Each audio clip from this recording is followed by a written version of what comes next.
Eligieron formar maestras. La maestra habla nuestro idioma. ¿Qué trajo la maestra norteamericana? Vinieron por gestión de Sarmiento. Su misión era traer 1 millón de educadores norteamericanos, aunque solo pudieron venir 65.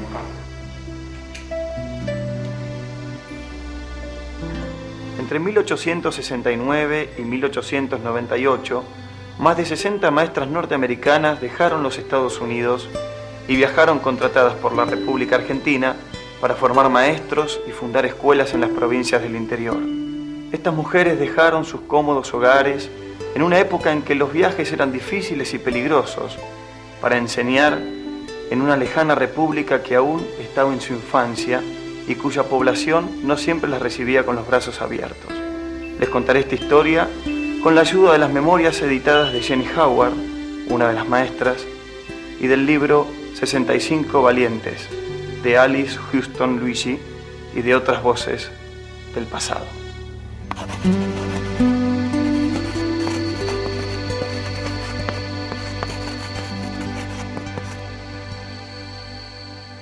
The story of the 65 North American teachers who went to Argentina has all the elements of a great novel.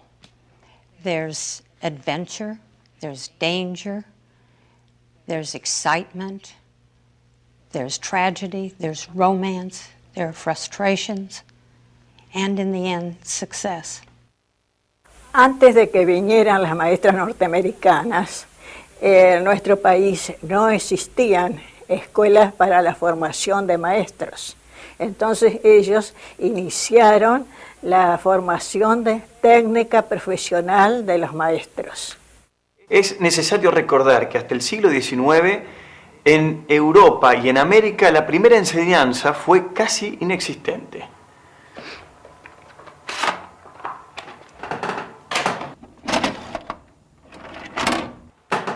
Las jóvenes naciones democráticas necesitaban una población que para participar del debate público supiesen por lo menos leer y escribir. Los pedagogos progresistas de la época preferían que las mujeres se hiciesen cargo de las escuelas primarias que comenzaron a proliferar en Europa y Norteamérica. Horace Mann, el padre de la educación común y fundador de la primera escuela normal de los Estados Unidos, tuvo que acudir a un argumento irrefutable para que sus ideas fueran aceptadas. Él entendía que la mujer era más capacitada, de mayor predisposición para enseñar a los niños. Y efectivamente yo creo que él tenía razón, porque imagínense que se necesitaba de mucha paciencia, al niño había que acostumbrarlo y en primer lugar enseñarle a saber qué era una escuela. Ellas llegaron a estar en 11 provincias, en 18 ciudades, aparte de Capital Federal, y eran lugares que hablar de 120, 130 años atrás, como Corrientes, Jujuy o Tucumán, realmente raro que gente de Estados Unidos que estaban viviendo en lugares muy cómodos dejasen todo eso para ir a esos lugares inhóspitos. En verdad era una épica, era como entrar en el planteo de la modernización del país con maestras norteamericanas. En Argentina fue un proyecto sarmientino y en buena medida producto de la casualidad de que Sarmiento haya pasado por Boston, haya establecido vínculos personales muy intensos con la intelectualidad bostoniana, con Horace Mann, etc., y que de ahí nace este proyecto. They also saw that women would cost them a lot less money than men would, because at that time the going salary for a man teacher was about $15 a month, whereas for women it was $5. So that was a great selling point as well. ¿Quién podía refutar esto? A pesar de recibir salarios inferiores, las mujeres no desaprovecharon de seguir estudios superiores y así obtener un trabajo decente para mantenerse ellas y sus familias. Una de las voces más influyentes sobre este tema era la del argentino Domingo Faustino Sarmiento. Sarmiento, quien había conocido a Horace Mann, compartía sus ideas acerca de las mujeres y la educación. En diciembre de 1865, Sarmiento, en calidad de embajador, presentó uno de sus discursos más famosos sobre la doctrina Monroe en la Sociedad Histórica de Rhode Island, en la ciudad de Providence, no muy lejos de Massachusetts. En ese discurso estaba el germen de una idea: llevar maestras norteamericanas a la Argentina. Sucede que los extremos se tocan y los contrastes establecen afinidades. Y pudiera ser que entre el Río de la Plata y la bahía de Narragansett, entre Buenos Aires y Providence, entre los extremos norte y Suramérica, existieran esas corrientes y atracciones misteriosas que la ciencia suele encontrar entre sustancias diversas. La doctrina de Monroe en acción se dará cuando las maestras norteamericanas abrirán colegios en 20 estados sudamericanos, en 200 capitales de provincia, en 1000 villas y ciudades. El llamado de Sarmiento repetía tantos otros que por ese entonces pronunciaban por todo el norte de Estados Unidos los representantes del Freedmen's Bureau después de terminar la Guerra Civil. Entonces, también se llamaba a las mujeres para la causa de la Unión. Para el norte, la educación era un medio importante de impartir a los libertos no solo la instrucción de la que carecían, sino también la ideología del norte. La docencia se convirtió en misión. Shh.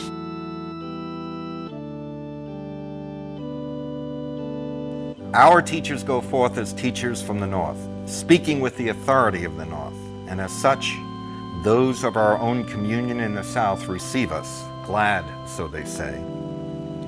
To see, thus summoned, the energies needed for the regeneration of the unhappy race, of which they with us are the trustees, and with whose welfare their own welfare is so closely combined.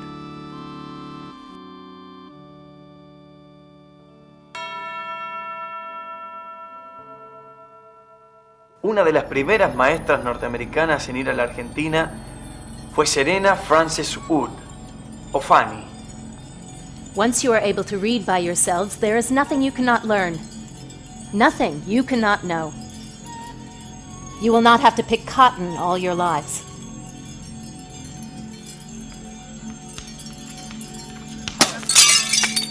What do these animals need a school for? What about our children? Reading and writing. Knowing will make you truly free. Los interesados en su mayoría eran hombres y eran muchos, pero Sarmiento quería mujeres y pocas. ¿Por qué pocas? Porque su proyecto de educación no contaba con mucho apoyo en el gobierno y las mujeres costaban menos. A ver qué nos dice Jenny. En los Estados Unidos, por ese entonces, el conocimiento geográfico de la Argentina, aún entre maestros, se limitaba principalmente al antiguo nombre de Patagonia, que figuraba en los mapas de América del Sur en las geografías de la época, junto con el extraño nombre de Buenos Aires, que ellos pronunciaban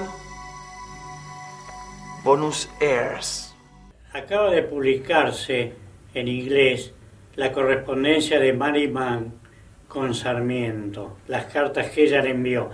Y ahí queda muy patente que fue ella la que tuvo la iniciativa de proponer maestras y maestros norteamericanos para venir a Buenos Aires, porque siempre habíamos pensado que, llevado por su inquietud de modernizar la enseñanza en Argentina, había sido Sarmiento el que había tomado la iniciativa. Por ahí se ve que no, que las primeras cartas son de ella.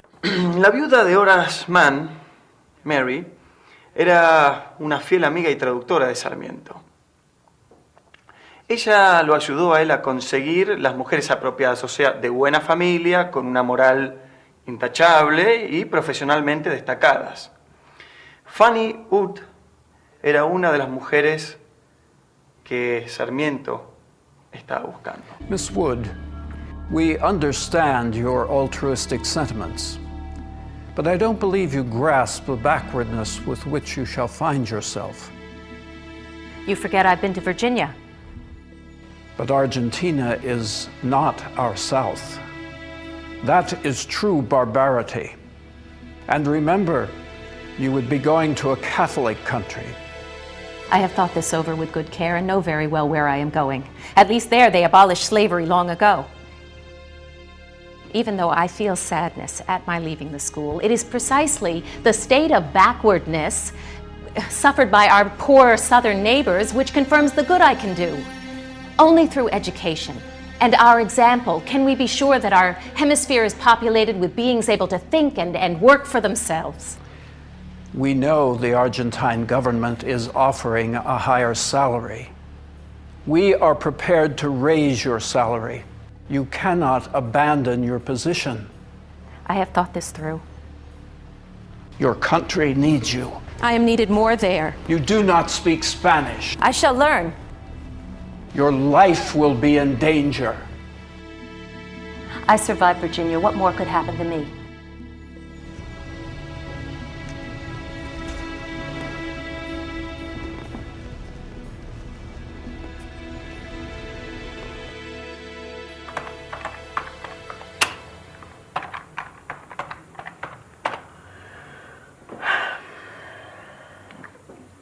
Cuando Fanny y las hermanas Dudley llegaron, Sarmiento la fue a buscar junto con Juana Manso, que era una fiel amiga y colaboradora, George Stern, el único norteamericano contratado para enseñar en el país, y el cónsul de Estados Unidos, Dexter Clapp, quien había ofrecido su casa para las maestras. En ese momento aún había persistentes revueltas en el interior del país. Sarmiento, ya presidente, fue a buscar a uno o dos que llegaban y que él quería mandar a San Juan, pero era imposible mandarlas en esos momentos porque la misma comunidad norteamericana de Buenos Aires se opuso, diciendo que era una locura mandar a estas mujeres solas a San Juan en tiempos tan revueltos como estos. Otras tenían que ir a Entre Ríos, pero Entre Ríos estaba convulsionada con la revolución de López Jordán y tuvieron que esperar aquí, y algunas se quedaron en Buenos Aires.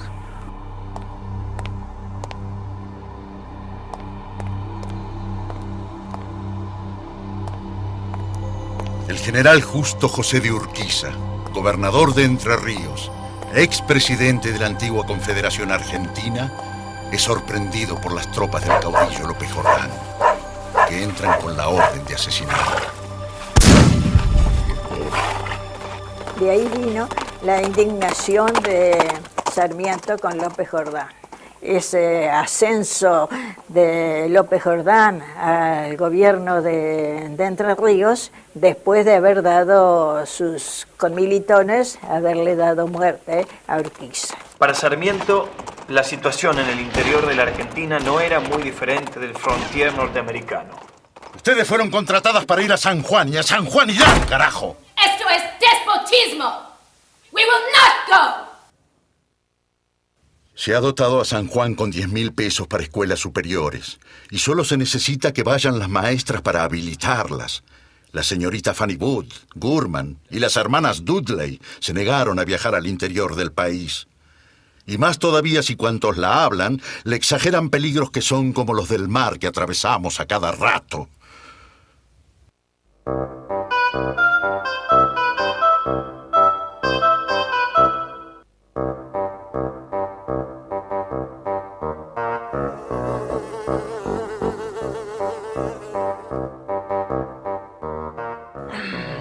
Finalmente, y con la ayuda de Juana Manso, las señoritas Hood, Dudley y Gorman han abierto en las avenidas Cangallo y Callao una escuela para infantes. Fanny Hood y las otras maestras estaban por reabrir sus escuelas después de las vacaciones en febrero de 1871, cuando abatió la fiebre amarilla en Buenos Aires.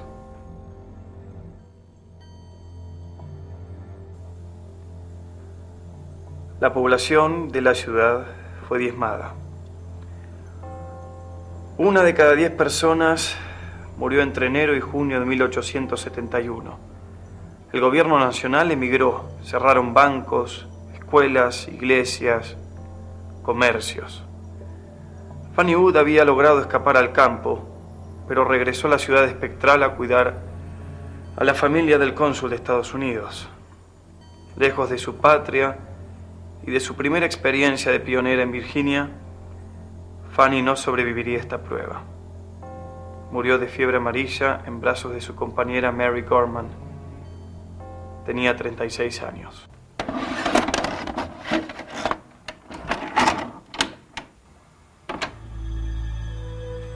A 480 kilómetros por el río Paraná, en medio de continuas revueltas, George Stearns estaba tratando de establecer la Escuela Normal de Paraná.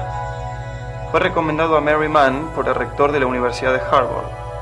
En los primeros años, la normal era exclusivamente de varones. En Paraná todavía se reflejaba el ambiente cultural de años atrás, cuando había sido capital de la Confederación Argentina. Asiento de las autoridades, del cuerpo diplomático y de algunas personalidades eminentes. Eso todavía se veía. Después, además, otra de carácter práctico, porque en Paraná existía un edificio propiedad del gobierno nacional amplio, que había sido la Casa de Gobierno de la Confederación, construida en 1854 por el arquitecto Santiago D'Annunzio. George Stearns fue el único docente que pudo jactarse de recibir su sueldo a tiempo y de haber sacado ganancias de la empresa educativa. El gobierno le pagaba 33.600 pesos fuertes, o sea, 3 veces más que en su país. El sueldo de las mujeres norteamericanas era de 1.200 pesos, a su vez 3 veces más que el de los argentinos. Aunque no lo crean, Adelaide recibía un salario de 800 pesos sin ser maestra ni prestar servicio alguno. Aparte de su sueldo y el de su esposa, George Stearns ganó dinero a través de inversiones. Por estas razones el gobierno argentino prefería contratar a mujeres. Aquí tenemos el programa de estudio que se siguió en casi todas las normales del país. Es el que se usaba en los Estados Unidos. Béisbol. Eso sí que no funcionó, ¿eh? En febrero de 1872, la joven esposa de Stearns falleció de tifoidea. Fue la primera persona protestante que murió en Paraná. Y su marido tuvo que pedir permiso a las autoridades eclesiásticas para poderla enterrar en el cementerio, y la dificultad era que como ella no era católica, ese permiso no venía, y este hombre tuvo que estar 3 días al lado del ataúd, al lado del cementerio, hasta que llegó la autorización eclesiástica. Este es el dibujo que Stearns hizo para marcar el lugar donde descansaba su esposa. El porfiado optimismo de George Stearns fue puesto a prueba. La escuela de Paraná se cerró durante 2 meses y soldados federales ocuparon el edificio, mientras Stearns impartía diariamente instrucción militar a sus alumnos. No es para decir que los caudillos en sí eran enemigos de Sarmiento.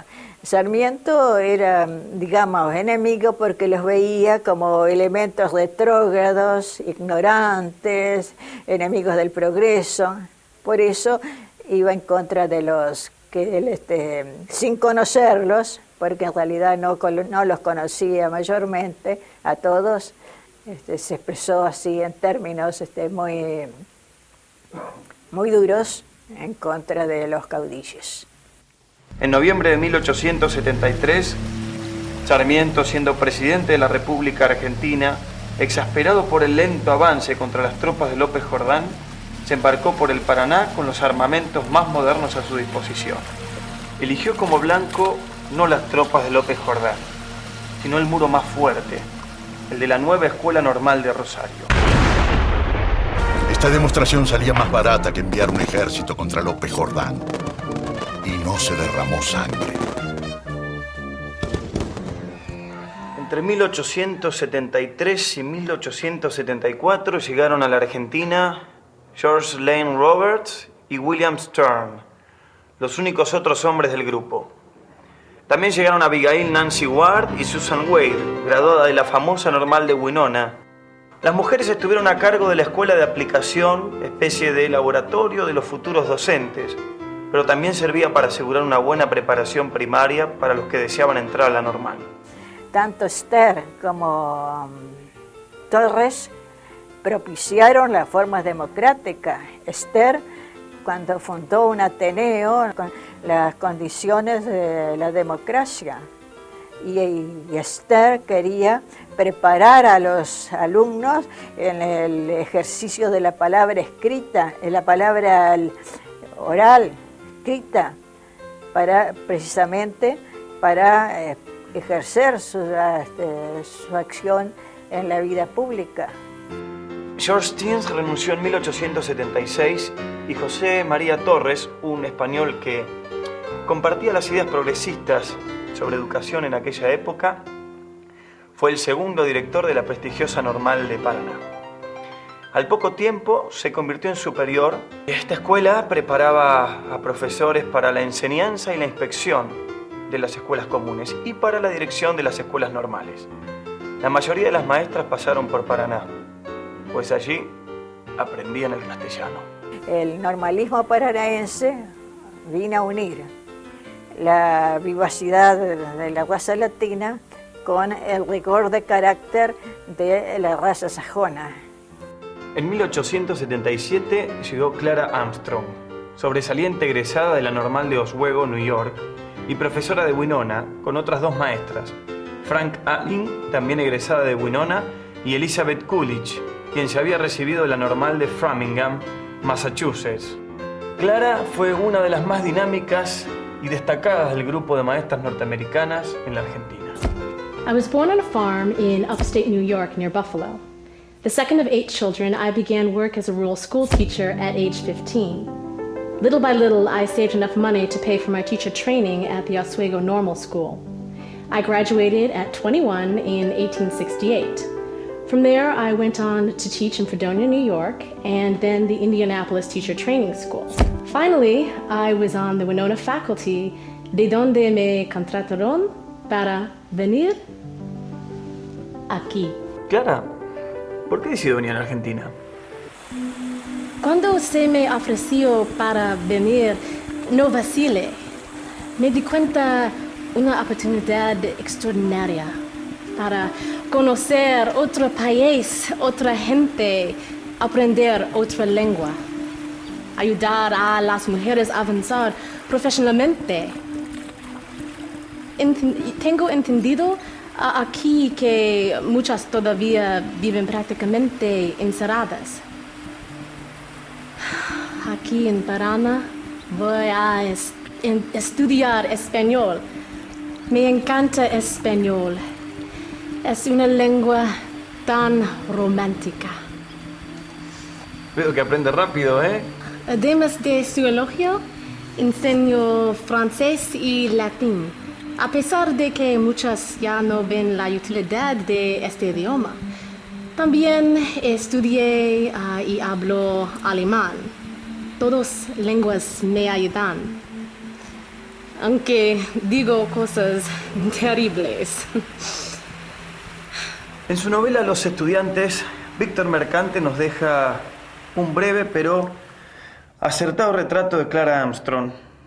Víctor Mercante fue un distinguido egresado de la Normal de Paraná. La vida es en Paraná más novedosa que por acá. No nos dan de pescozones, pero nos agitamos en una lucha casi violenta. Fuerza de voluntad, sistema yanqui. Ni se nos estudia, ni se nos amonesta. Ojos. Por todas partes, ojos. A 40 metros, Miss Armstrong. Aprender un nuevo idioma no era lo único. Clara y sus compañeras tuvieron que acostumbrarse a nuevos hábitos, aunque trataron de cambiar algunos. Esa costumbre, Clara. No es una cuchara, es una bombilla. Se chupa.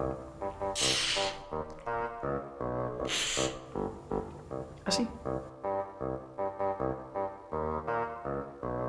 Pero qué machonas estas yanquis. Las cosas que le vienen a enseñar a nuestras hijas estas protestantes. Ir al Paraguay solas. Peor, señora. Van acompañadas de 2 ingleses. Estas mujeres tuvieron una incorporación importante porque en el fondo lo que vinieron a demostrar es que era posible ejercer una profesión, una actividad lucrativa, rentada, profesional, que rompía con la idea de que la mujer no tenía ninguna posibilidad de incorporarse al mercado de trabajo. Y la presencia de las mujeres, de estas maestras norteamericanas, de alguna manera simbolizaba eso. Ese simbolismo tenía su faz, llamémosla negativa, en el sentido de que aparecía esta incorporación de la mujer a una actividad profesional como algo venido del extranjero, como algo no perteneciente a nuestra cultura. Era un fenómeno asociado a algo que no era propio, que no era nuestro.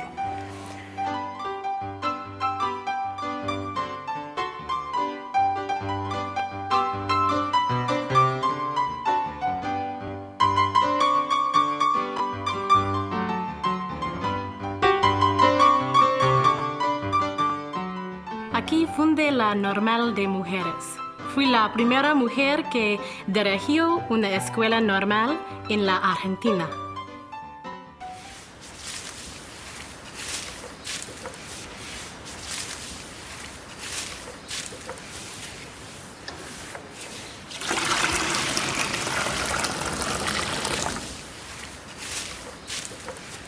Ah, hola señorita. Buenos días. Yo soy el comisario. ¿Ha visto? Acá hasta los presos colaboran con la educación. Dígame, ¿no podremos conseguirle una beca para los presos, para la normal? Casi todos me ayudaron muchísimo. Fueron amorosos conmigo. Los profesores, la gente del pueblo. Al principio, muchas alumnas eran hijas de inmigrantes. Fue difícil para convencer a algunos padres a permitir a sus hijas asistir a la escuela. Ay, no quieren que las niñas vayan acompañadas de las sirvientas a la escuela. Pero ¿cómo mi Camila va a caminar sola desde la casa si son como 5 cuadras? Además, ese edificio de 2 pisos. Cuando hay temblor, se escucha desde acá los gritos de esas pobrecitas. Además, les enseñan gimnasia. Yo las he visto moviendo los brazos y saltando como guanaco. Es inmoral, como dice mi marido. Pero casi todas las amiguitas de Camila van a ir en marzo. ¿Les parece fino? Fíjate vos. Ay, mi hija se la pasa llorando. Lo que pasa es que en este país se desprecia lo propio. Ay, la verdad que Camila se va a encontrar muy solita sin sus compañeritas, así que, bueno, le vamos a tener que mandarla, digo yo, ¿qué se le va a hacer?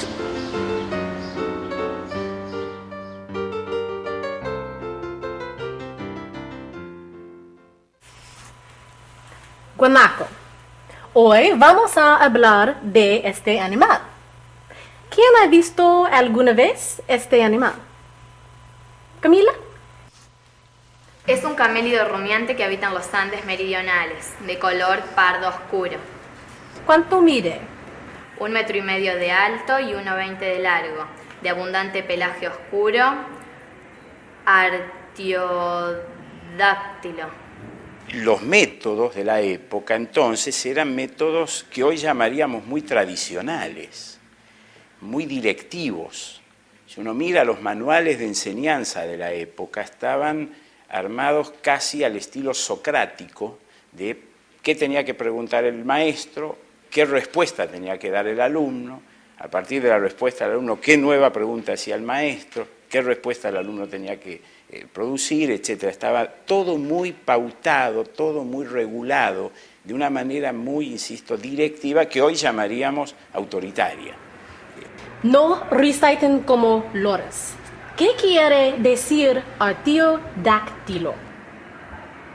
El maestro ignorante no puede ser verdaderamente crítico a sus alumnos. Solo sabe ser autoritario, acomodar a los alumnos. Es interesante cómo esto se traduce en los métodos disciplinarios que los normalistas aplicaban.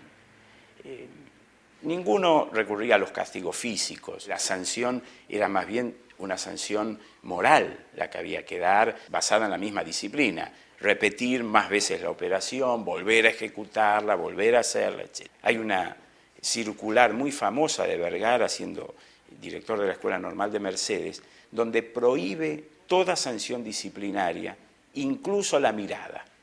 Dice, no se puede mirar duramente a un alumno que ha cometido una falla, hay que acompañarlo, hay que aconsejarle, hay que orientarlo. Es decir, esto dicho, insisto, ya a fines de la década del 90, 1895, por ahí, o sea que ya en esa época teníamos en la Argentina un debate pedagógico alrededor de la escuela normal y de los maestros de mucha intensidad.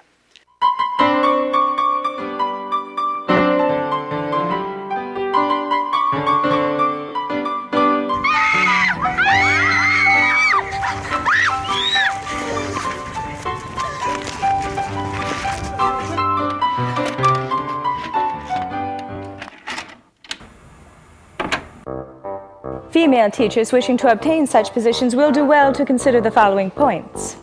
1. They leave civilization behind them. Society, there is none. And discomforts, there are many. 2. The cost of living equals and often exceeds that of the United States.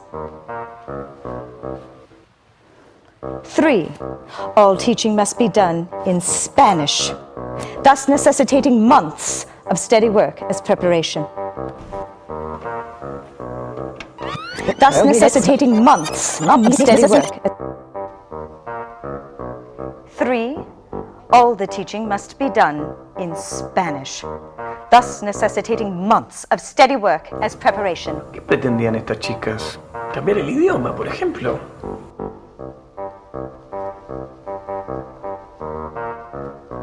4.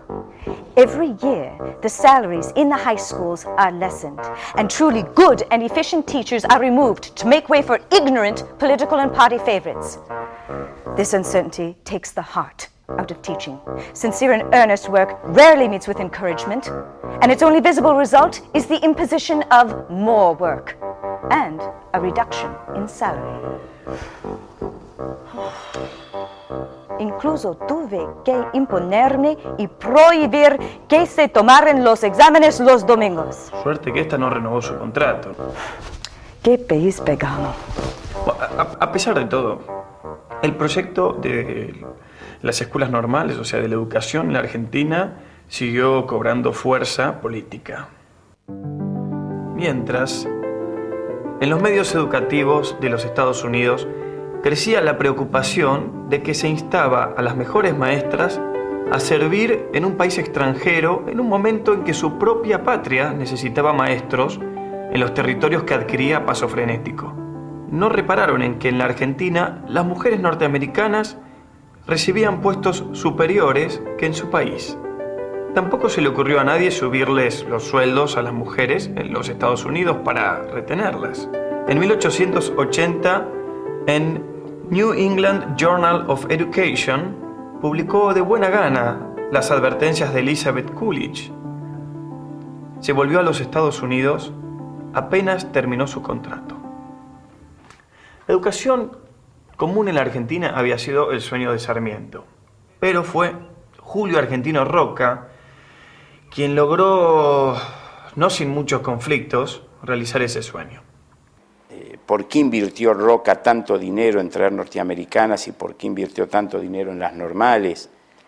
Se invirtió porque se consideraba a la educación como una variable fundamental del proceso de modernización de la Argentina de la época. No tanto por lo económico, no era tanto, digamos, la necesidad de tener gente educada porque así lo requería el proceso productivo, el mercado de trabajo.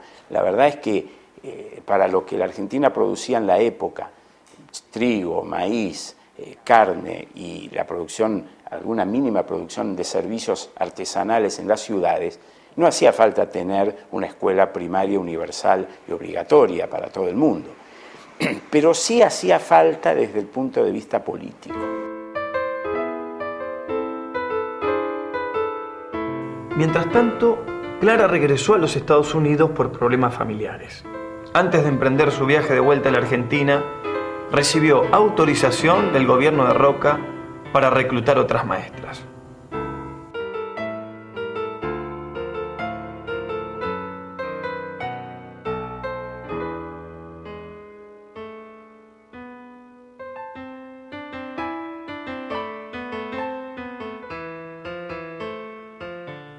Teaching has liberated us. This experience will give you further freedom to travel, to aid South American women in their emancipation, to learn. The right kind of woman, strong-willed and self-sufficient, will find her glory among the warm Argentine pupils. Contracts are for 3 years only. After that, you may renew or return home renovated.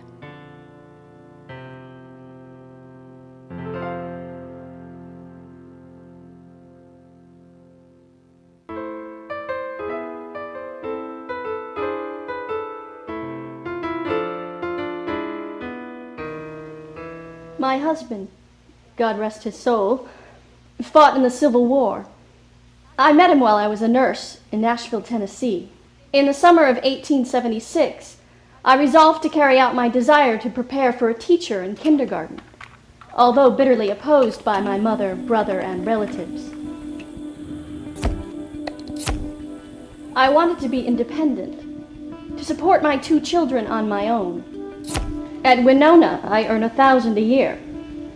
Given the Argentine offer of $1,500, accepting seems the right thing to do. My daughter Emily shall travel with me, but my son John shall stay in the U.S., and I must pay for his studies at the university. I think this shall be so exciting. I must go. Agradezco a mi compañero de escuela Clara por haberme recomendado. Desde mi conversión al catolicismo, lo que me costó la desaprobación de mi familia metodista, he deseado vivir en un país católico. Mientras Clara reclutaba maestras del medio oeste del país, llegaba a Boston el agente de una importante firma norteamericana con sede en Buenos Aires. Este hombre venía autorizado por el gobierno de la República Argentina para traer a su regreso algunas maestras del estado de New England. Entre estas estaba Jenny Howard. My father was a doctor. When he passed away, my brother and I became orphans. I had to pay for my training at Framingham Normal School. Despacio, Jenny, que no estoy muy ducho en esto de subtitular. And once employed, I put my brother through Cornell University. Jenny fue reclutada después de haber mostrado sus agallas en una indisciplinada escuela de varones de Worcester, Massachusetts. I have been told that this is the last opportunity for all of you. If I cannot manage to discipline you, they will close the school, and all of you shall remain illiterate, poor, and miserable. You shall always wear dirty clothes and ripped shoes. No one will see you as intelligent beings. I know many of you would prefer to work instead of study, but school is also work, It's the work of smart young persons. You have managed to scare away many adults. Sometime later, I was offered a good position in a Boston school.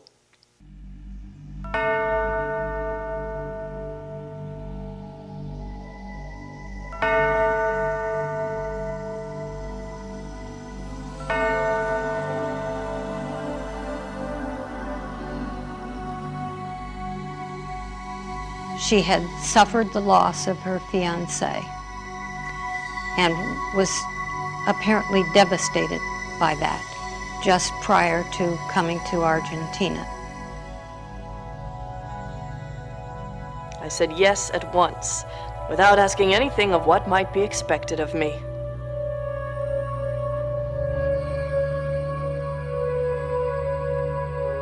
La mayoría de estas mujeres nunca habían viajado lejos de sus estados nativos. No todas eran como Clara. Como no había pasaje directo a Buenos Aires, tuvieron que ir primero a Inglaterra. El viaje de 2 meses fue la primera prueba a pasar. Acá tengo el diario de Sarah Eccleston en que cuenta la travesía. Saturday, July 7th, 1883. Miss Kimball, Emily, and myself are as yet free from sickness, but the others are suffering terribly. After an almost sleepless night on account of the heat and smell, I find myself ready to pay tribute to Neptune, and have eaten nothing today. De fe inquebrantable, las mujeres trataron de no desesperarse. July 13th. We paid another visit to the steerage, and we found it more endurable today. The concert for the Seamen's Orphans at Liverpool, it has netted $75. Miss Choate sang Far Away very sweetly. Heard our Spanish lessons as usual this morning, and we begin to feel we're making a little progress. I can't stand these tight quarters any longer. There's only one way to remedy this, and it's up to you. Me? You're the youngest and the prettiest. You'll catch their attention. But you speak Spanish. I cannot. You'll practice. You'll say, Señor, por favor, nuestro camarato es demasiado estrecho. ¿Podría ayudarnos? And then you'll bring him here. It's impossible. I'll never remember all that. What will you do when you're faced with a class full of Spanish-speaking pupils? Este será tu bautismo. Remember, camarote, camarote. Perdón, señor. Sí, señorita. Mí. Camisa. Está muy estrecha. ¿Usted ayudarme? Con mucho gusto, señorita.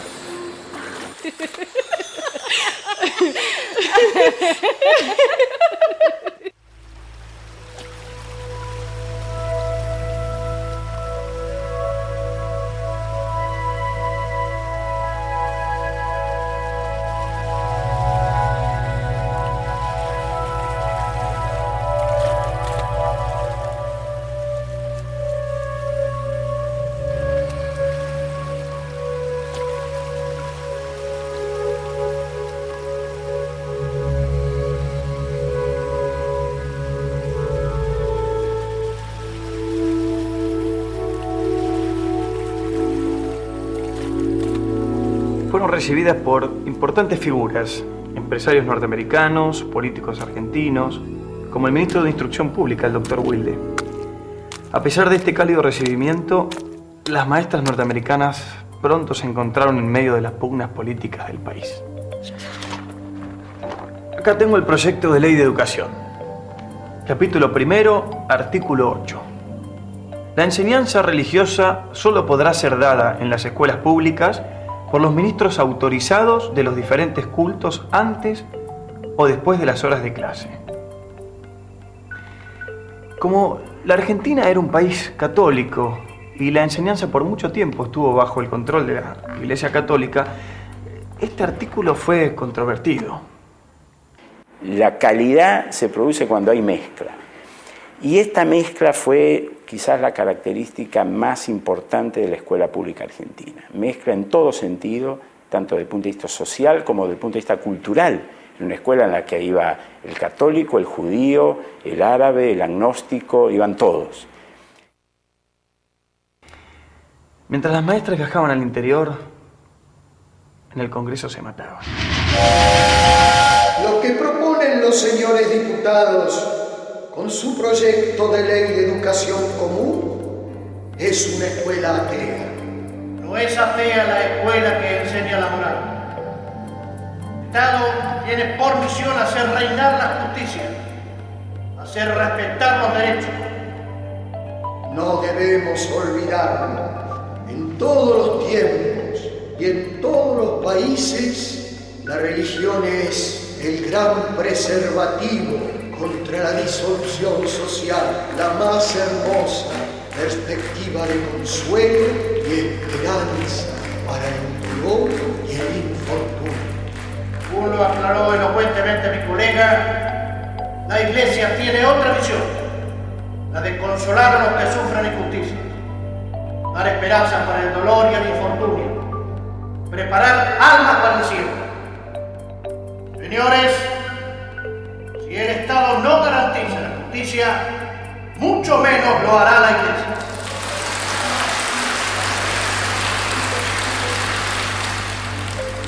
La enseñanza debe ser obligatoria. La enseñanza debe ser gratuita.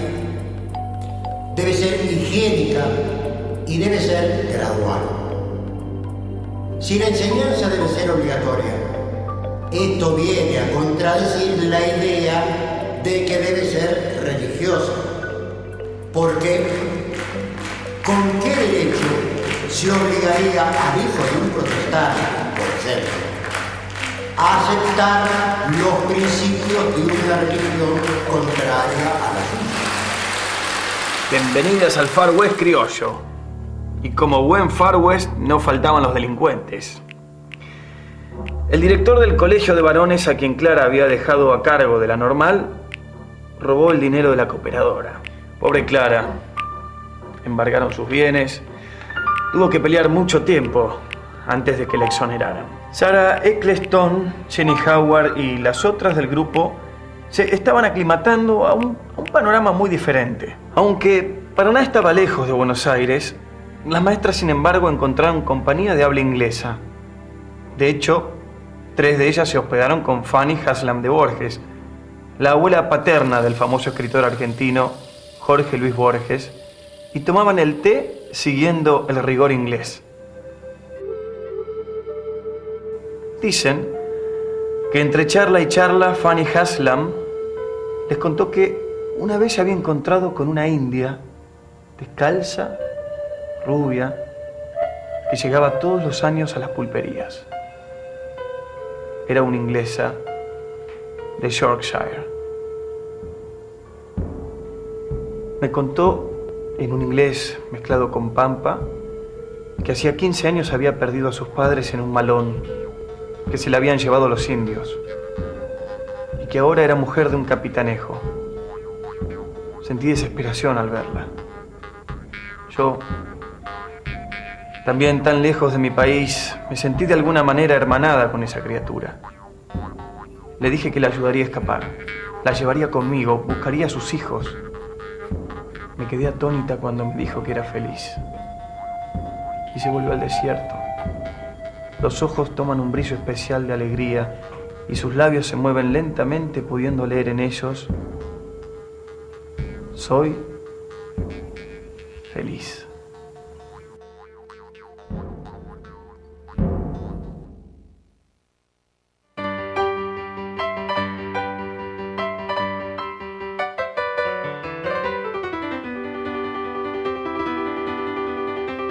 October 12th. We all have invitations to the grand ball to be given in honor of the governor at the theater.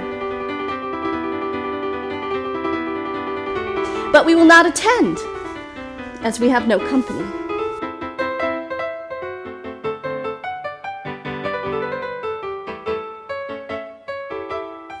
Y parecían tan correctas. Llevando adelante la idea norteamericana, el español José María Torres, director de la Normal de Paraná, fundó un kindergarten anexo a la normal y creó un curso sobre metodología. Como directora la nombró a Sarah Eccleston. The first day of kindergarten, and what a list of trials. 3 of the children wanted nothing to do with the others and cried to go home. The remainder behaved remarkably well. Another day of bitter disappointment. No mail from home. October 29th. Received our salary for September. When we went to pay our board, we received unwelcome intelligence that it had been raised to 28 pesos from 25. I'm so disillusioned. Paraná.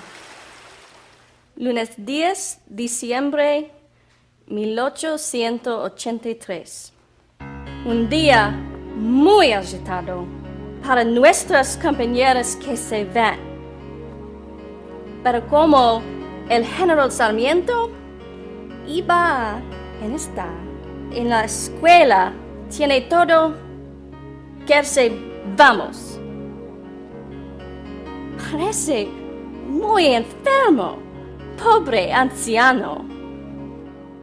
Esta noche celebramos la fiesta de egresados. El señor Torres fue muy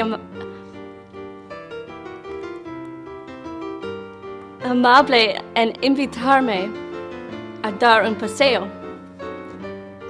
Fui la única a quien honró de esa manera.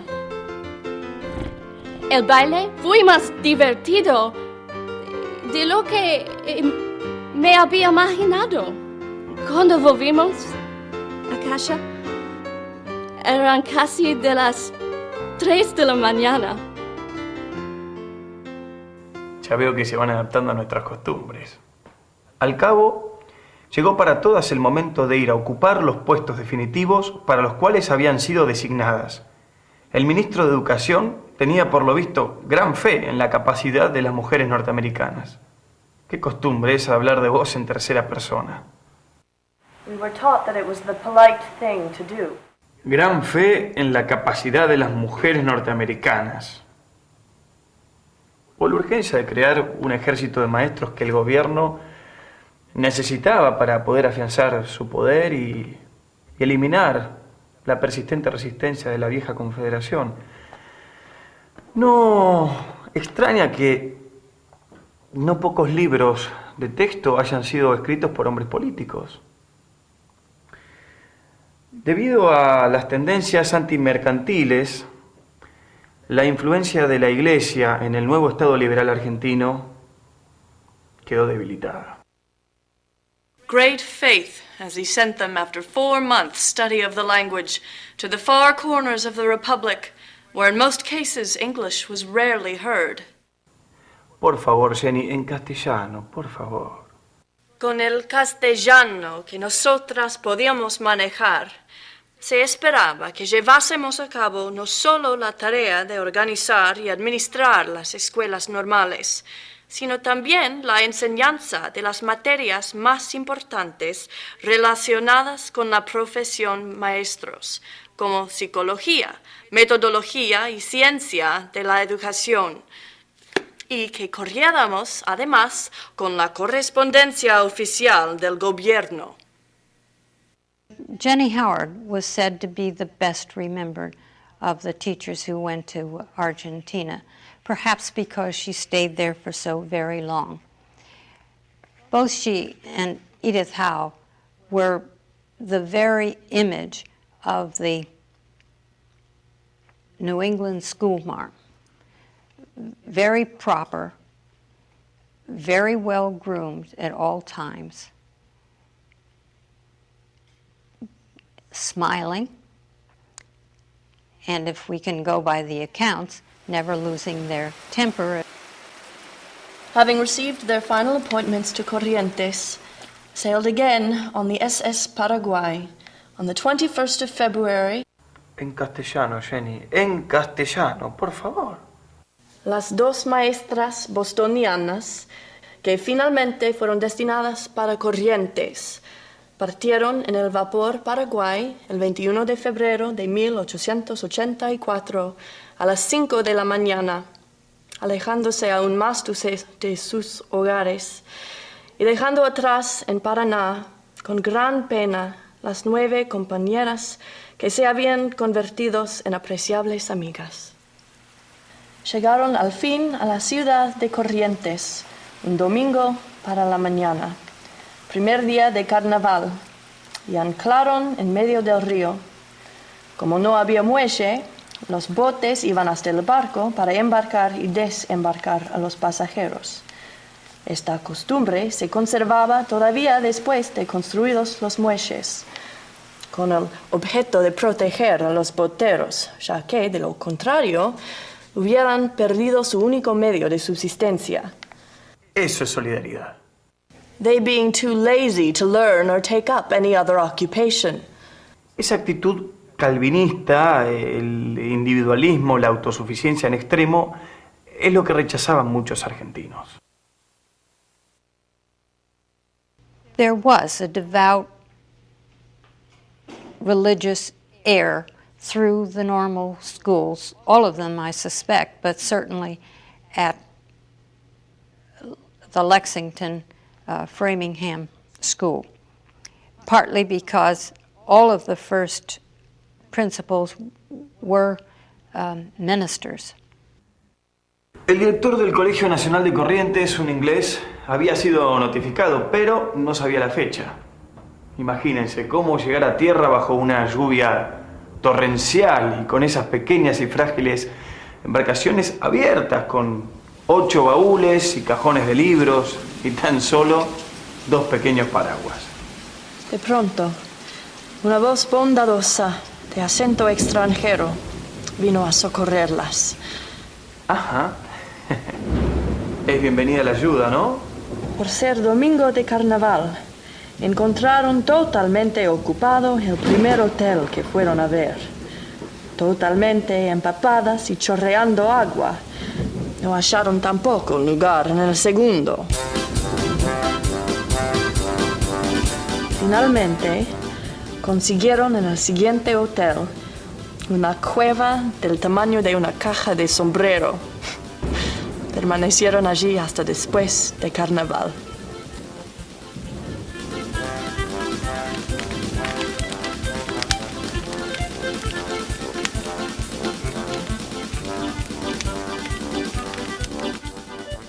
¿Quién es esa figura que queman? Judas.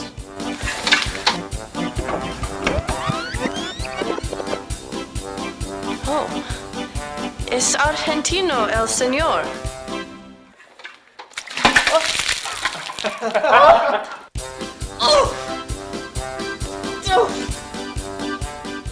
There were some shadowed pages in the history of those years which well tested their courageous spirits.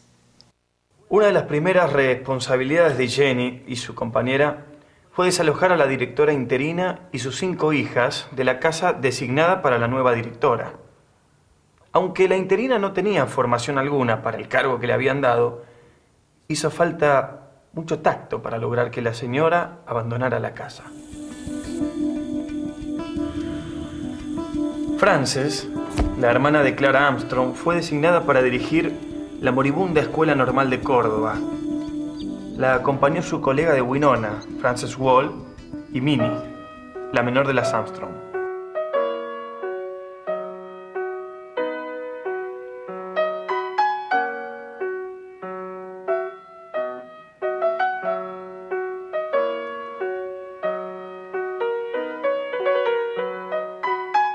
Enseño gimnasio y música.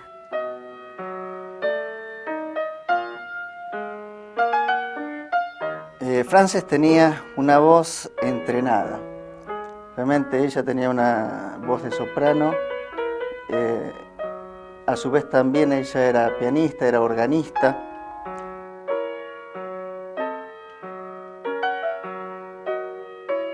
Y vino acá a Argentina junto con otras 2 hermanas, Clara y Mina, de los cuales en la fundación de la escuela de San Nicolás están las tres juntas ya nuevamente. Quien había venido en primer lugar fue Clara, se estableció en Catamarca, donde fundó allá la escuela normal. Luego, en un segundo viaje que ella hace a Estados Unidos, vuelve con Frances y con Mina, y juntas después van a trabajar en la Escuela Normal de Córdoba y luego fundar la Escuela Normal de San Nicolás. Un obispo de Salta hizo suya la demanda y mandó cerrar las puertas de la iglesia a todas las niñas que asistieran a dichas escuelas. En Catamarca ha sucedido otro tanto, de manera que las escuelas normales de mujeres serán cerradas por falta de asistencia. Esperando salvar su escuela, Frances Armstrong pidió ayuda al nuncio Matera, quien la recibió en la nunciatura de la ciudad de Córdoba.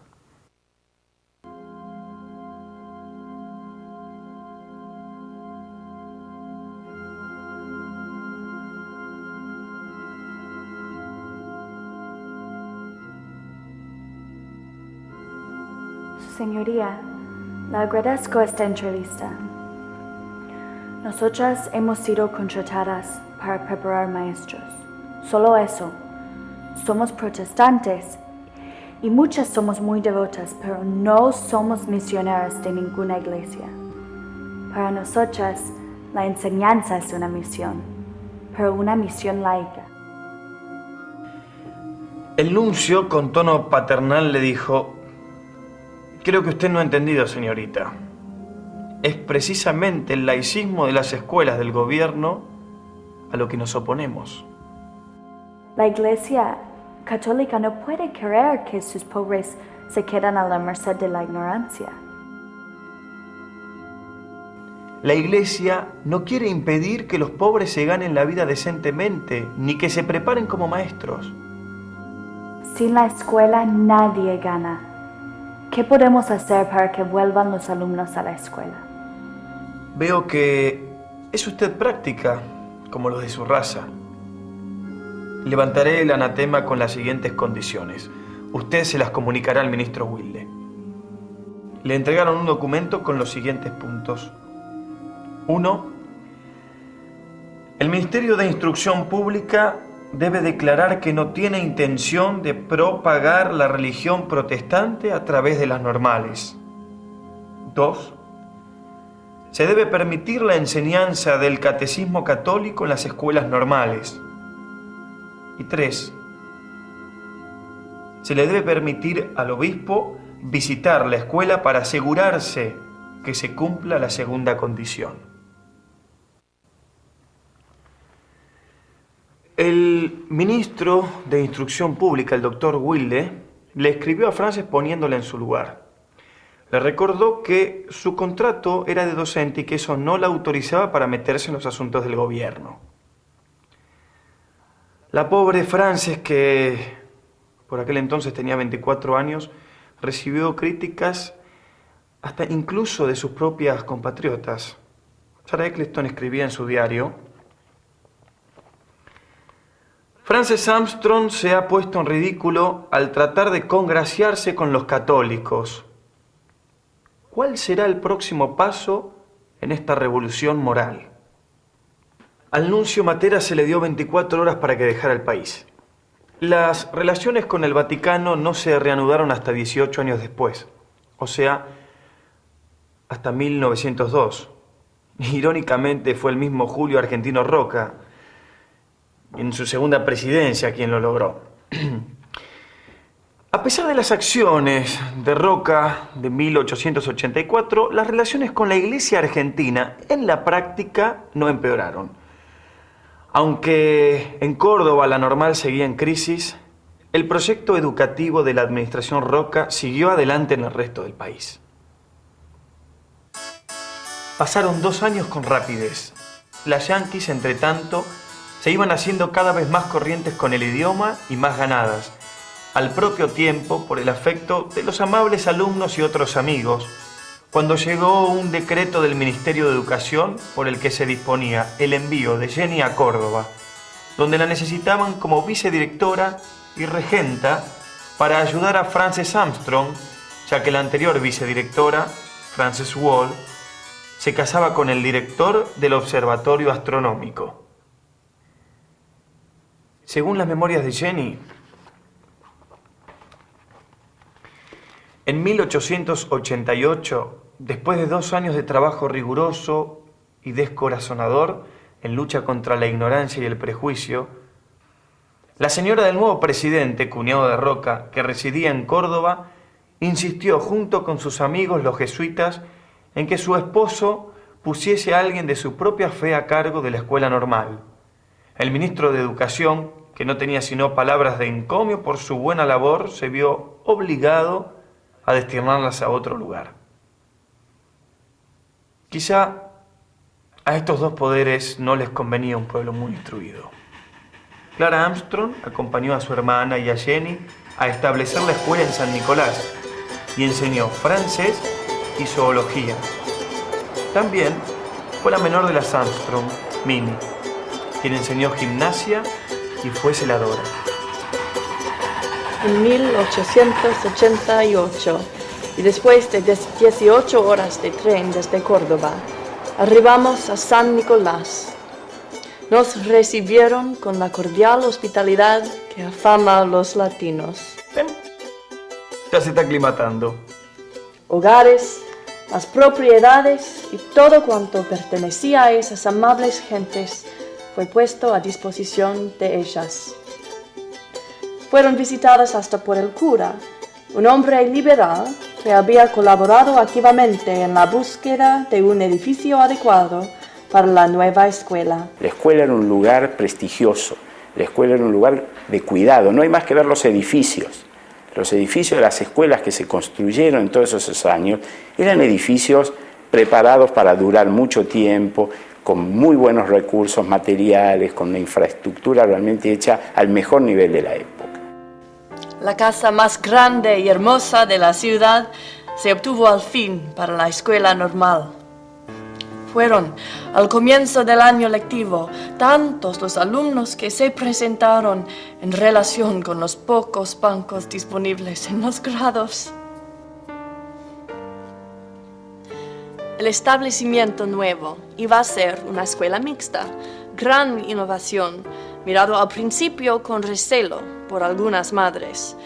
Sin embargo, sabedoras estas de que la dirección de la misma estaría en manos de norteamericanas, cuya vigilancia y hábil influencia, según era sabido. Qué modestia para una hija de Calvino, ¿eh? Sí, cuya vigilancia no se había relajado nunca. Confiaron sus hijas sin temor. Se creía que ninguna de las maestras venidas de la tierra de Washington podía decir una mentira. Y la confianza que todos depositaron en ellas fue ilimitada. Los argentinos siempre exageraron las virtudes de los sajones y la de los europeos. En general, los maestros argentinos son flojos en materia de disciplina y puntualidad. Y me inclino a creer que para los latinos se resulta más difícil decir la verdad que lo que es para algunas otras razas. Además, dejan para mañana todas las cosas que puedan, quisieran o debiesen hacer hoy. Tan feos somos. Me parece que no es para tanto, por lo menos no todos eran así. Y lo de la puntualidad es una cuestión cultural. Mejor lo dejamos para mañana. El día del comienzo de las clases en la escuela normal, llegaron tarde 50 alumnos y se quedaron sorprendidos cuando se les dijo que era necesario ser puntuales. Disculpáronse, diciendo que no tenían relojes en sus casas y que vivían demasiado lejos para oír las campanas de la iglesia. En tales circunstancias, la puntualidad resultaba un problema y se les sugirió que sus padres compraron unos relojes baratos. El siguiente día, los escolares que llegaban tarde se redujeron a 20 y poco a poco esa falta de exactitud fue eliminada. La tarea con todo fue de lo más interesante. Los futuros jóvenes maestros eran estudiosos, entusiastas y atentos al consejo y la crítica. ¿Viste, Jenny, que no éramos tan vagos? Pero fue necesario modernizar los hábitos de estudio. Año 1810. Expedición de Belgrano al Paraguay. Su ruta.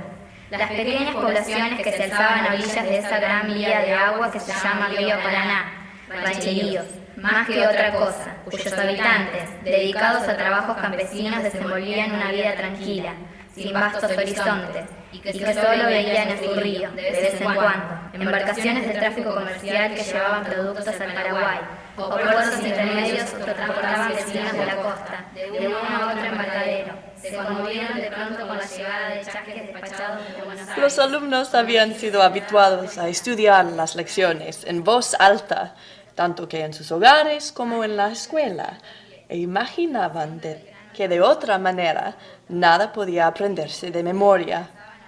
Como hasta esa época se estudiaban las lecciones palabra por palabra, con los puntos y las comas en su debido lugar, al pasar por las calles en vísperas de exámenes, se recibía la impresión de que una revolución estaba en marcha. Productos al Paraguay, o puertos intermedios que transportaban vecinos de la costa, de uno a otro embarcadero.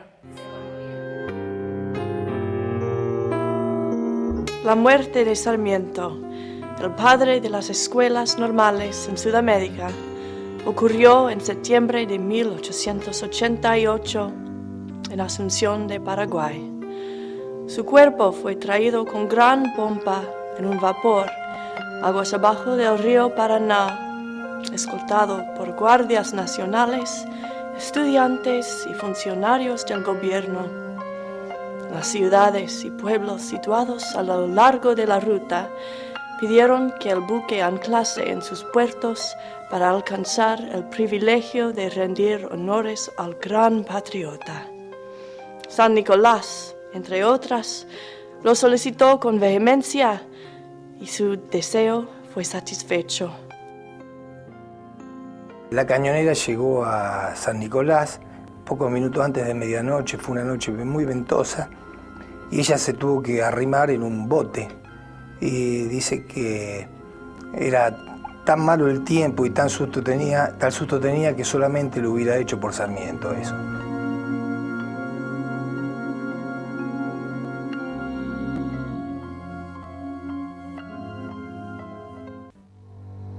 Al gobierno no le agradaba mucho que las becas que brindaba para engrosar las filas de maestros se utilizaran, en cambio, como preparación a la universidad, y de ahí a cargos políticos, a los cuales hasta entonces solo accedían los hijos de la élite gobernante. Se pueden citar dos que llegaron a ser médicos en Córdoba, un don Carmelo, y uno que tuvo mucha notoriedad, que fue Ricardo Caballero. Ricardo Caballero era profesor y aprovechó su estada en Córdoba para recibirse de médico. Y tuvo una actuación notable como vicegobernador de Santa Fe, senador nacional, catedrático de la universidad y demás. Al reducir las becas de los varones, el gobierno incentivó el ingreso de mujeres a las escuelas normales, aunque a menor escala, algunas mujeres utilizaron la formación normal como preparatoria a la universidad. Dos jóvenes mujeres salidas del normal de San Nicolás se recibieron de médicas. Una de ellas, Rosario Verón. Unos años más tarde, Clara, como su compatriota Sarah Eccleston y otras, gracias a los importantes contactos adquiridos a través de los años y queriendo ganarse un mejor sueldo, abrió escuelas privadas en la dinámica y cosmopolita ciudad de Buenos Aires. Siempre activa, Clara, junto con Jenny y otras mujeres, fundaron el Women's Exchange, donde las mujeres de pocos recursos podían vender sus labores y trabajar algunas horas. Claro que no todas las mujeres, tanto norteamericanas como argentinas, pensaban en la emancipación. Una de las más fervientes detractoras de las normalistas norteamericanas fue Mary Conway. También fue una de las 5 católicas del grupo. Al poco tiempo de llegar a la Argentina, se cansó de la enseñanza común y asumió la dirección de la American School. En la lista de alumnas de la American School estaban las hijas de las familias más prestigiosas del país y de hombres que paradójicamente habían peleado por la enseñanza pública. Entre ellos estaban Quintana, Alberdi, Avellaneda, Alvear, O'Gorman, entre otros. El currículum las preparaba no para la docencia, sino más bien para el matrimonio. Debo irme. No tengo más que darle a este país. Unas pocas de las norteamericanas iniciadoras de la enseñanza normalista regresaron a su suelo nativo en los primeros tiempos. Después de la guerra contra España, en 1898, los Estados Unidos tomó posesión de las islas de Puerto Rico y Cuba. La primera gestión del gobierno norteamericano fue la de instalar un sistema educativo a semejanza del estadounidense. Las maestras norteamericanas que vinieron a la Argentina lo hicieron, pero no por gestión del gobierno norteamericano, sino por un pedido del gobierno de la República Argentina, y además se embarcaron como agentes particulares. No fue el caso de Cuba ni de Puerto Rico, que los Estados Unidos sí buscó imponer enérgicamente su poder y cultura a través de la enseñanza. Recordemos que entonces no existía la televisión.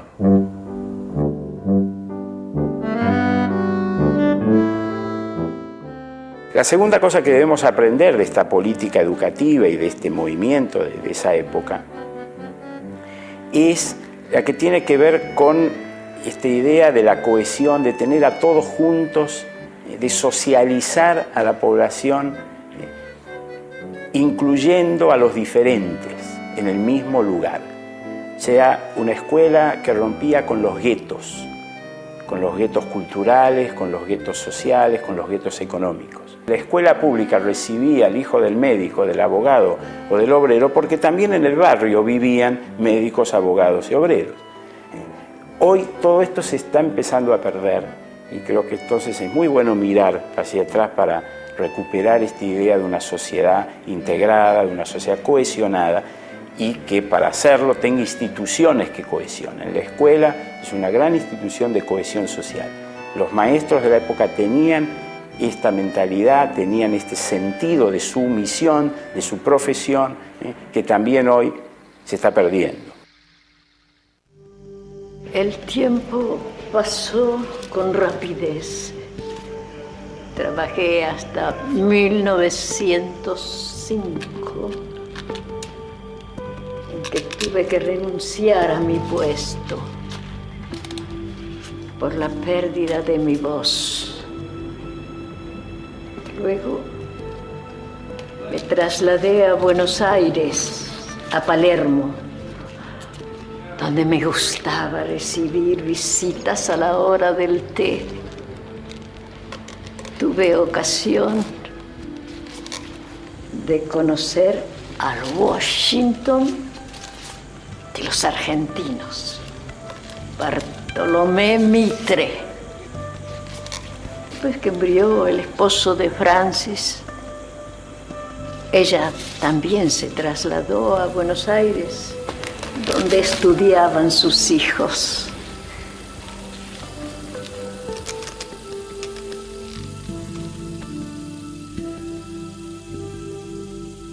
En 1928, para la festividad de San Juan, más de 100 exalumnos de la única maestra norteamericana que sobrevive ahora en la Argentina, deseosos de demostrarle su reconocimiento por lo que había hecho por ellos en los años pasados, celebraron su santo. Jenny no reparó en la ironía de que ella, protestante, festejara el día de su santo. ¿Quién cambió a quién? Ha estado demasiado entre nosotros, parece. Casi todos eran casados y con hijos, y algunos de ellos que vivían muy lejos no habían visto a su ex maestra desde 2 o 3 décadas. La señora Robert Woods Bliss, la esposa del embajador norteamericano, estuvo presente. Poco después de esta reunión, los mismos exalumnos se enteraron que el gobierno había reducido las pensiones y determinaron que su maestra debía tener un aumento en sus ingresos. Entonces se organizó una delegación de jóvenes que reunieron 1 millar de firmas para hacer una petición a las autoridades. Día tras día concurrían al Congreso para obtener un aumento razonable para su maestra, cosa que lograron finalmente. Sin embargo, y sabedores de que este aditamento podría demorarse por un tiempo largo, decidieron ellos mismos pagarlos cada mes a su maestra. Así, y por espacio de 8 meses, este centenar de alumnos generosos y leales le enviaron a su maestra de otrora lo que ellos llamaron una pensión de honor. En 1929, estos mismos exalumnos publicaron los recuerdos de Jenny, de sus tiempos en la Argentina.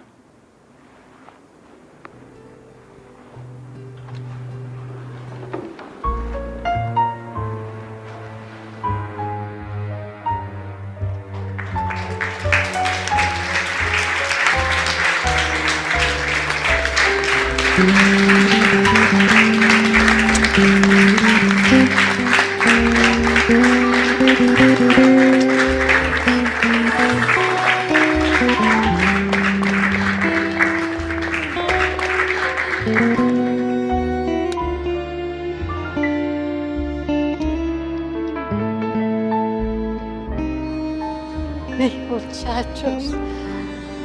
El 29 de julio de 1933, 4 días después de cumplir 88 años, Jenny Howard falleció rodeada de amigos.